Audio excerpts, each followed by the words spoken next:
মহান আল্লাহ তাআলা হযরত মুসা আলাইহিস সালাম ও হযরত হারুন আলাইহিস সালামকে দায়িত্ব দিয়েছেন ফেরাউনকে দ্বীনের পক্ষে দাওয়াত দেওয়ার জন্য। কিভাবে দাওয়াত দিবেন তার প্রক্রিয়াও তিনি শিখিয়ে দিয়েছেন। কত সুন্দর করে দাওয়াতের মধ্যে মিথ্যা খোদাই দাবিদার ফেরাউন কিভাবে নাজেহাল হয়েছে সেই বিষয়ে কত সুন্দর করে বর্ণনা করেছেন মহান আল্লাহ তাআলা। আজকের আলোচনায় আমরা দেখব সেই সুন্দর আলোচনারই একটি অংশ। হযরত মুসা আলাইহিস সালাম ও হযরত হারুন আলাইহিস সালাম আল্লাহ তাআলার নির্দেশে নিজেকে খোদাই দাবি করা ফেরাউনের নিকট দ্বীনে হকের দাওয়াত নিয়ে যাওয়ার সিদ্ধান্ত নিলেন। কিন্তু তারা ফেরাউনের জুলুমের ভয় করছে, তাই তারা আল্লাহ তাআলার সমীপে এ সম্পর্কে নিবেদন করলেন, হে আমাদের রব, ফেরাউন তো জালিম।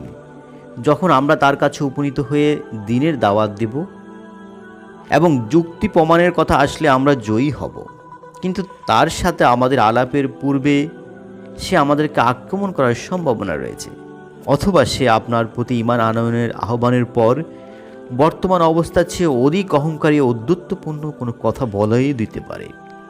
তার অভ্যাস সম্পর্কে আমরা যতটুকু জানি তাতে আমরা এরূপ আশঙ্কা করছি। আল্লাহ তাআলা বলেন, তোমরা কোনো আশঙ্কা করবে না, আমি তোমাদের সাথে আছি, সব কিছু শুনছি ও দেখছি। তোমরা তার কাছে যাও এবং তাকে বলো, আমরা তোমার রবের প্রেরিত রাসূল। বনী ইসরাইলদেরকে আমাদের সাথে যেতে দাও আর তাদেরকে কষ্ট দিও না। আমরা তোমার রবের পক্ষ হতে অলৌকিক নিদর্শন সহ এসেছি। ওই লোকের জন্য নিরাপত্তা রয়েছে যে হিদায়তের পথে চলে, আর আমাদের কাছে ওই প্রেরণ করা হয়েছে যে সত্যকে মিথ্যারোপকারীর জন্য আর যে সত্য হতে মুখ ফিরায় তার জন্য আযাব নির্ধারিত রয়েছে। মহান আল্লাহ তাআলার সান্ত্বনা বাণী শ্রবণের পর দুই ভাই পূর্ণ মনোবলের সাথে প্রস্তুত হলেন। হযরত মুসা আলাইহিস সালাম ও হযরত হারুন আলাইহিস সালাম একদিন কাক ডাকা ভোরে ফেরাউনের প্রাসাদ অভিমুখে রওনা হন। পাপিষ্ঠ ফেরাউনের প্রাসাদ পর্যন্ত পৌঁছতে তাদেরকে অনেক বাধার সম্মুখীন হতে হয়। সে তার প্রাসাদে প্রবেশ পথের দুপাশে খেজুর বৃক্ষ লাগিয়ে সেগুলোর নিচে বড় বড় সিংহ বেঁধে রেখেছিল, যেন কোনো শত্রুই তার প্রাসাদ অভ্যন্তরে পুষতে না পারে। কথিত আছে, ফেরাউন খেজুর বৃক্ষের সাথে যে সিংহগুলো বেঁধে রেখেছিল সেগুলো হযরত মুসা আলাইহিস সালাম ও হযরত হারুন আলাইহিস সালামকে দেখে সালাম জানাতে থাকে। অতঃপর তারা যখন প্রাসাদের দরজা উপনীত হয় তখন প্রহরীরা তাদেরকে বাধা দেয়। প্রহরী কর্তৃক বাধার সম্মুখীন হয়ে তারা নিজেদের পরিচয় দিলেন, আমরা আল্লাহ পাকের প্রেরিত রাসূল, এক আল্লাহর প্রতি ঈমান আনার উদ্দেশ্যে ফেরাউনকে আহ্বানের জন্য প্রবেশের অনুমতি নিয়ে আসো। কিন্তু তারা দ্বার রক্ষী দ্বারা বাধাগ্রস্ত হয়ে সেখানে অবস্থান করে ফেরাউনের কাছে যাওয়ার ব্যবস্থা করে দেওয়ার জন্য আল্লাহর দরবারে আবেদন জানাচ্ছিল। প্রকাশ থাকে যে হযরত মুসা আলাইহিস সালাম ও হযরত হারুন আলাইহিস সালাম সুদীর্ঘ 2 বছর পর্যন্ত ফেরাউনের প্রাসাদের সামনে অপেক্ষমান ছিলেন। প্রতিনিয়তই তারা দ্বার রক্ষীদেরকে বলছিলেন, দেখো, আমরা আল্লাহর প্রেরিত রাসূল, আমরা তোমাদের বাদশাহ ফেরাউনকে সত্য দ্বীন ও আল্লাহর একত্বের প্রতি ঈমান স্থাপনে আহ্বান জানানোর জন্য এসেছি। হয় তোমরা আমাদেরকে তার কাছে যেতে দাও, নতুবা তার কাছে আমাদের খবর দাও। কোনোভাবেই দ্বার রক্ষীদের রাজি করানো যাচ্ছে না। এ অবস্থায় ফেরাউনের এক নিকটতম লোক তাদের পরিচয় জানতে চায়। সে হযরত মুসা ও হারুন আলাইহিস সালামকে তাদের পরিচয় ও তাদের রাজপ্রাসাদের সম্মুখে পৌঁছার কারণ জিজ্ঞেস করে। ভ্রাতৃদ্বয় বলেন, আসমান জমিন সহ সমগ্র মহাজগতের স্রষ্টা এক মহান সত্তা, সর্বময় ক্ষমতা তারই নিয়ন্ত্রণে। যে মহান সত্তা তার রাসূল হিসাবে আমাদেরকে ফেরাউনের নিকট পাঠিয়েছেন তাকে হেদায়েতের বাণী শোনানোর জন্য। সে তাদের বক্তব্যের দৃঢ়তা দেখে খুবই বিস্মিত হয়ে ফেরাউনের দরবারে গিয়ে একথা আলোচনা করে। ফেরাউন তাদের আগমনের উদ্দেশ্য তার কাছে জানতে চায়। সে জানালো, আগত লোক দুজন বলছে, আপনি ছাড়া আকাশ ও পৃথিবী এবং সমগ্র সৃষ্টি জগতের স্রষ্টা অন্য কোনো সত্তা নাকি রয়েছে। আপনাকে সে সত্তার প্রতি ঈমান স্থাপনে আহ্বান জানাতে তারা এখানে এসেছে। একথা শুনে ফেরাউন রাগে অগ্নিশর্মা হয়ে তাদেরকে তার দরবারে ডেকে পাঠায়। তারা ফেরাউনের ডাকে সাড়া দিয়ে তার সামনে এসে উপস্থিত হলেন। প্রথম দেখায় ফেরাউন মুসা আলাইহিস সালামকে চিনতে পারছিল না। সে তাদের পরিচয় এবং রাজপ্রাসাদে আগমনের কারণ জিজ্ঞেস করে। জবাবে হযরত মুসা আলাইহিস সালাম বলতে শুরু করেন, হে ফেরাউন, সমগ্র জগতের স্রষ্টা, পালনকর্তা মহান আল্লাহ আমাদেরকে তার রাসূল মনোনীত করে তোমার কাছে পাঠিয়েছেন এবং অতীব গুরুত্বপূর্ণ দুটি বিষয় তোমাকে জানাতে হুকুম দিয়েছেন। বিষয় দুটি হচ্ছে, সমগ্র জগতের স্রষ্টা পালনকর্তা মহান আল্লাহর প্রতি ঈমান স্থাপন করো, সর্বপ্রকার জুলুম অবিচার অনাচার হতে বিরত হও এবং বনী ইসরায়েলদেরকে তোমার অত্যাচার নির্যাতন হতে মুক্তি দাও। আমরা যা বলছি তা অতীব সত্য। আমাদের সত্যতার প্রমাণস্বরূপ আল্লাহ পাক আমাদেরকে বিভিন্ন অলৌকিক নিদর্শন দান করেছেন। কাজে তোমার উচিত আমাদের আহ্বানে সাড়া দেওয়া, আর এতেই তোমার মঙ্গল। বনী ইসরায়েলকে আমার দায়িত্বে ছেড়ে দাও, যাতে আমি তাদেরকে এমন জায়গা হস্তান্তর করতে পারি যেখানে তারা বিনা দ্বিধায় এক আল্লাহর ইবাদত করতে পারে, কারণ এক অদ্বিতীয় আল্লাহ ছাড়া আর কারো ইবাদতের জ্ঞানগত কোনো ভিত্তি নেই। অতঃপর স্ত্রীয় বংশ পরিচয় দিয়ে বলেন, আমি ইমরানের পুত্র মূসা।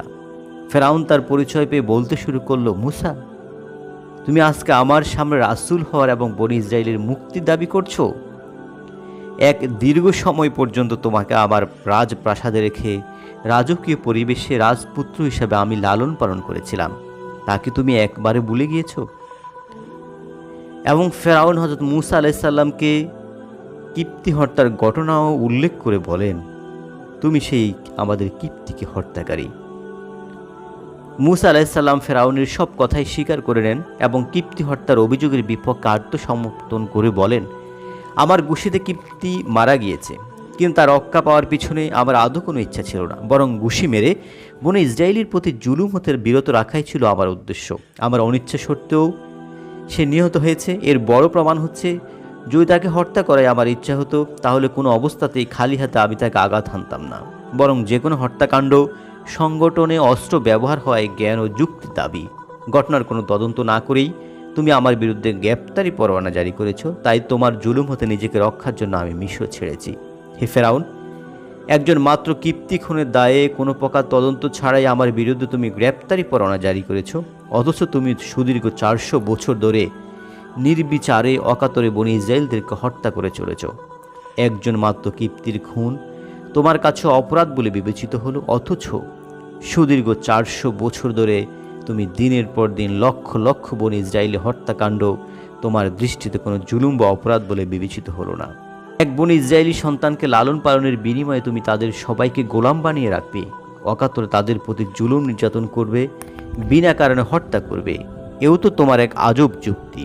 সুতরাং তুমি যদি আল্লাহ পাকের আযাব থেকে মুক্তি চাও, তাহলে তার একমাত্র উপায় হচ্ছে আল্লাহর একত্বের উপর ঈমান স্থাপন এবং আমার রিসালাতের প্রতি স্বীকারোক্তি দাও।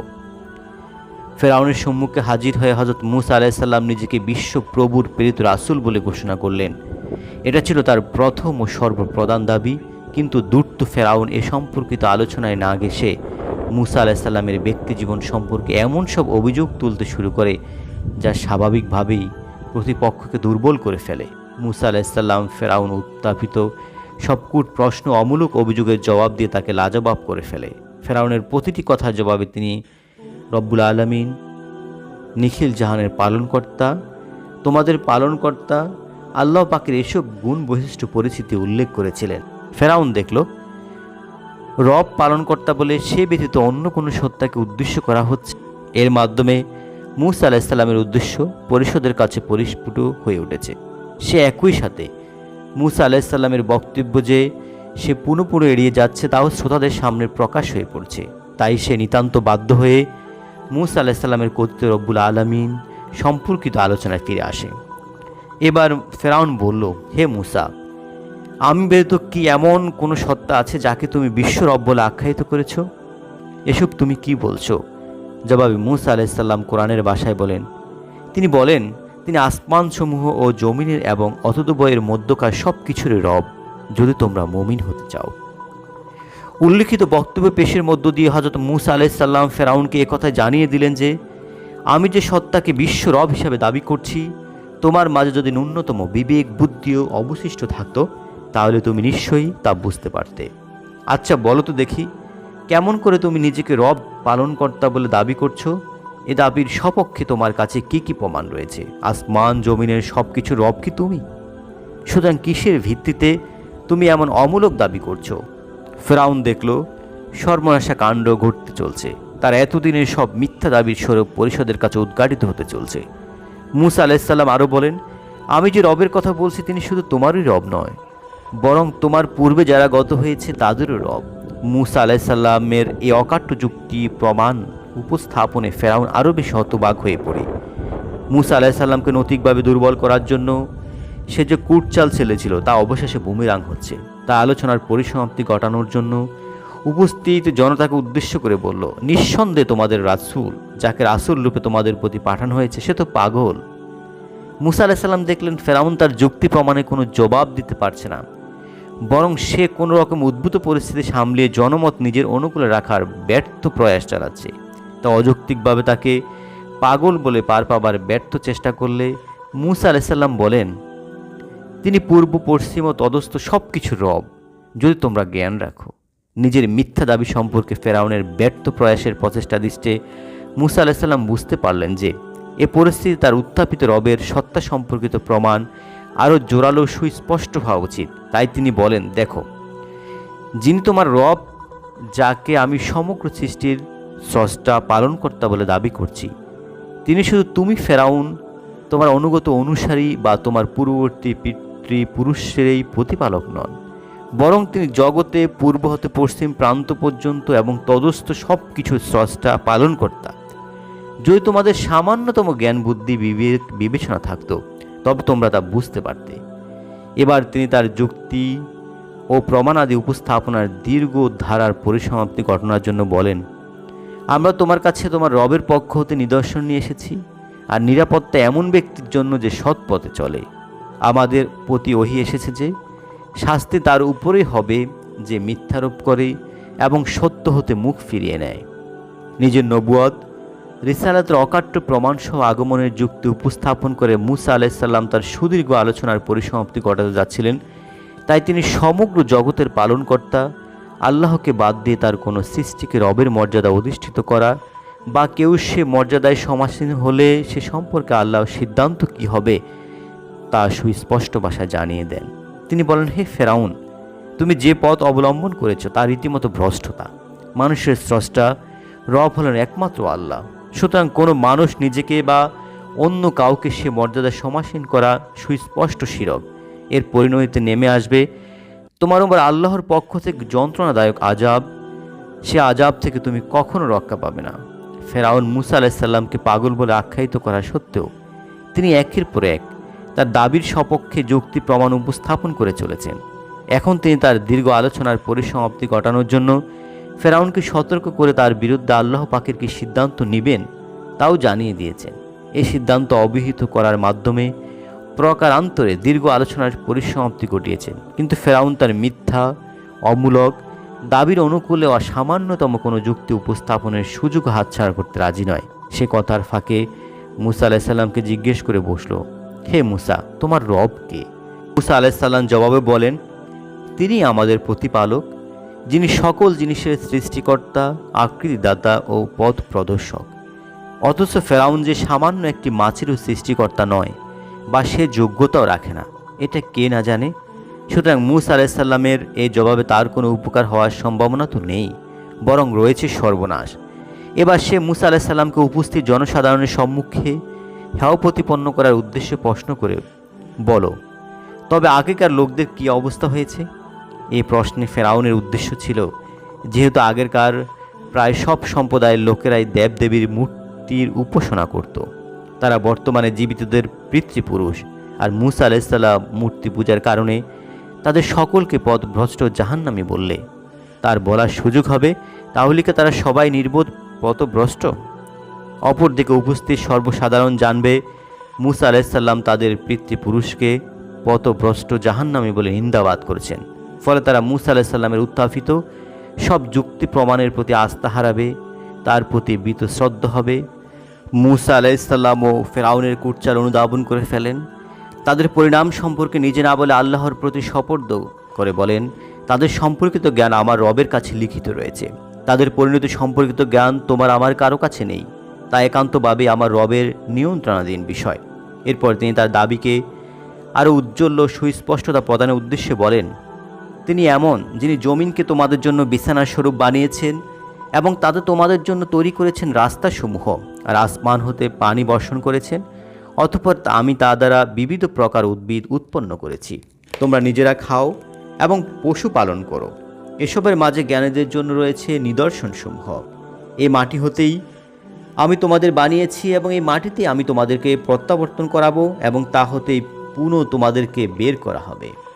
উপরোক্ত অকাট্য যুক্তিপূর্ণ আলোচনায় ফেরাউন নির্বাক আর উপস্থিত শ্রোতা মুসা আলাইসাল্লামের উপস্থাপিত যুক্তির অকাট্যতা ও শক্তিমত্তা দেখে বিস্ময়াবিত হয়। সুতরাং যতই সময় যাচ্ছে ততই পরিস্থিতি প্রতিকূল হচ্ছে, তাই ফেরাউনও আলোচনায় আর আগ্রহ না বাড়িয়ে আজকের মতো আলোচনায় ইতি টানে। হযরত মুসা আলাইসাল্লামের জোরালো এবং সুস্পষ্ট বক্তব্যের দ্বারা সমবেত জনতা ও ফেরাউনের দরবারের লোকদের মধ্যেও কিছুটা চাঞ্চল্যের সৃষ্টি হলো। হযরত মুসা আলাইসাল্লামের যুক্তির সামনে ফেরাউন নিজেও নিজেকে অনেকটা দুর্বল মনে করছিল। এখন তার মনে এক আশঙ্কার সৃষ্টি হলো যে বারবার তার পরাজয় তার এতদিনে একচ্ছত্র আধিপত্যের পথে প্রতিবন্ধকতা সৃষ্টি করবে। কেননা এমন কিছু লোক তো অবশ্যই থেকে যাওয়ার সম্ভাবনা রয়েছে যারা আজকের এই বিতর্কের অবস্থা দর্শনে মুসা আলাইসাল্লামের দিকে ঝুঁকে পড়বে। তারা অন্তর থেকে আমার আনুগত্য স্বীকার করতে দ্বিধাবোধ। রাজদরবার ভেঙে যাওয়ার পর একে একে সকলে চুপচাপ দরবার পরিত্যাগ করেছে। তারা মুসার হাতে এভাবে হেনস্থা হবে এটা তাদের কল্পনারও অতীত। সবাই একরকম হতবম্ব হয়ে গেছে, কিন্তু ফেরাউনের চোখের ঘুম নষ্ট হয়ে যাচ্ছে, কি করবে ভেবে পাচ্ছে না। অবশেষে সিও মন্ত্রী হামানকে ডেকে এনে পৃথক কক্ষে বসিয়ে উভয়ে পরামর্শ করতে লাগল। ফেরাউন তার একান্ত বন্ধু ও মন্ত্রী হামানের কাছে তার মনের কথা সব খুলে বলল, এমনকি হযরত মুসা আলাইসাল্লামকে হত্যা করার প্রস্তাব দিল। হামান বলল, তা এ মুহূর্তে সম্ভব নয়, কেননা মুসা আলাইসাল্লাম দাবি করছে যে সে হকের প্রতি আহ্বান করছে। তার এই দাবির অসারতা প্রমাণ করা ছাড়া তাকে কিছু করা যাবে না। তার এই দাবির অসারতা প্রমাণ করতেই হবে। এজন্য তার কাছে তার দাবি সত্যতার পক্ষে কোনো অলৌকিক নিদর্শন তলব করলে দেখা যাবে যে সে কি করে। সে কোনো অলৌকিক নিদর্শন দেখাতে ব্যর্থ হলে আমাদের উদ্দেশ্য সফল হবে, আর কোনো নিদর্শন উপস্থাপিত করলে আমরা আমাদের সর্বশক্তি নিয়োগ করে এর মোকাবিলা করে তাকে পরাজিত করে ছাড়ব। এতে আমাদের উদ্দেশ্য সফল কাম হবে। হামানের এই প্রস্তাব ফেরাউনের মনোপুত হলো। পরদিন হযরত মুসা আলাইসাল্লাম ও হযরত হারুন আলাইসাল্লাম আবার ফেরাউনের দরবারে আগমন করলে ফেরাউন প্রথমে এই সম্পর্কে কথাবার্তা শুরু করলো। ফেরাউন হযরত মুসা আলাইসাল্লামকে বলল, হে মুসা, যদি তুমি আমাকে ছাড়া আর কাকেও ইলাহ হিসাবে গ্রহণ করো তাহলে তোমাকে অবশ্যই আমি কয়েদখানা নিক্ষেপ করব। হযরত মুসা আলাইসাল্লাম বলেন, আমি অবাস্তব বা অসত্য কোনো কথা বলে থাকলে তোমার কথা নেই সঙ্গত, কিন্তু আমি সত্য কথা বলে থাকলে এবং তার সপক্ষে প্রমাণস্বরূপ আল্লাহর কাছ থেকে কোনো নিদর্শন নিয়ে এসে থাকলে সত্য ত্যাগ করা অসত্যকে কি করে গ্রহণ করতে পারি। তখন ফেরাউন বলল, তোমার দাবির পক্ষে তুমি কোনো নিদর্শন নিয়ে এসে থাকলে তা উত্থাপন করো।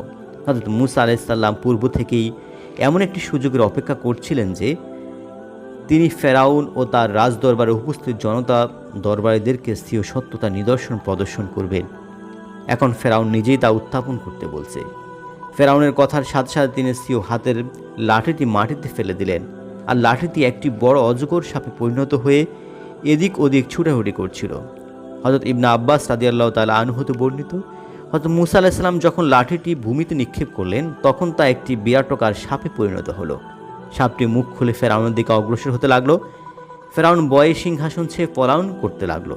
নিরুপায় হয়ে হযরত মুসা আলাইহিস সালামের আশ্রয় কামনা করলো। হযরত মুসা আলাইহিস সালাম সাপের শরীর স্পর্শ করার সাথে সাথে তা পুনরায় লাঠিতে পরিণত হলো। তখন ফেরাউনের ভয় দূরীভূত হলো। সে পুনরায় সিংহাসনে গিয়ে উপবেশন করলো।